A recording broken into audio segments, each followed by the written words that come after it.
नमस्कार, तुम्ही बघत आहात प्रखर न्यूज। आत्ताच्या ह्या क्षणातली ही सर्वात मोठी बातमी। बागलाण तालुक्यात पहिल्यांदा होतोय असा प्रयोग। ताराबाद येथील झुकलेली 2 मजली इमारत सरळ करण्याचं अचूक ऑपरेशन सुरू झालंय। बागलाण तालुक्यातील एका खाजगी घराला मिळालेली एक नवी संजीवनीची साक्ष सध्या संपूर्ण परिसर अनुभवतो आहे। जमिनीतील बीम तुटल्यानं झुकलेली आणि कधीही कोसळण्याच्या स्थितीत पोहोचलेली ही 2 मजली इमारत आता माँ दुर्गा कंस्ट्रक्शनच्या मदतीने पुन्हा सरळ करण्यात येत आहे। ही इमारत जमिनीकडे झुकू लागल्याने स्थानिक नागरिकांमध्ये देखील भीतीचे वातावरण आहे। पावसाळा तोंडावर असताना ही इमारत कोसळल्यास मोठा अपघात होण्याची शक्यता होती। मात्र यापूर्वीच हरियाणाच्या पानिपत येथून आलेल्या माँ दुर्गा कंस्ट्रक्शनच्या तज्ज्ञ कारागिरांनी आणि ठेकेदारांनी धोकादायक कामाची जबाबदारी स्वीकारली। ह्या कामाचे वैशिष्ट्य म्हणजे जॅक तंत्रज्ञानाचा वापर करून संपूर्ण झुकलेली इमारत हळूहळू सरळ उभी केली जाते आहे। हे पाहण्यासाठी अनेक जण घटनास्थळी गर्दी करीत आहेत। या प्रकल्पाची माहिती देताना माँ दुर्गा कंस्ट्रक्शनचे संचालक मोहनलालजी म्हणालेत, आम्ही ह्यापूर्वी अनेक ठिकाणी अशा प्रकारच्या इमारती एका जागेवरून दुसऱ्या जागेवर हलवण्याचे तसेच जमिनीपासून उचलण्याचे काम यशस्वीरित्या केले आहे। या संपूर्ण प्रक्रियेमुळे त्या घरातील कुटुंबाला आणि परिसरातील नागरिकांना मोठा दिलासा मिळाला आहे। ही इमारत उभी राहिल्यानंतर ती आणखीन मजबूत करण्याचे काम माँ दुर्गा कंस्ट्रक्शनने हाती घेतले आहे। प्रखर न्यूजसाठी ताराबादहून भगवान पवार।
मोबाइल पकड़ना और ऊपर में घूरेगा एकदम आराम से करते।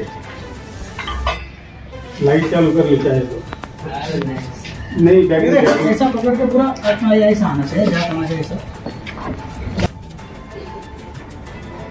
नीचे उतरने के लिए सीढ़ी है क्या? नीचे उतरने के लिए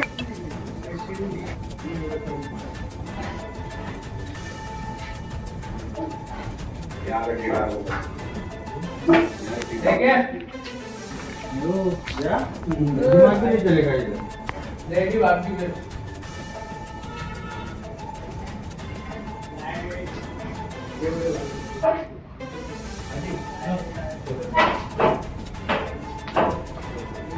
प्रखर न्यूज पाहण्यासाठी चॅनलला सबस्क्राईब करा व आयकॉनचं बटन दाबा. बातमी आवडली असेल तर लाईक करा व शेअर करा.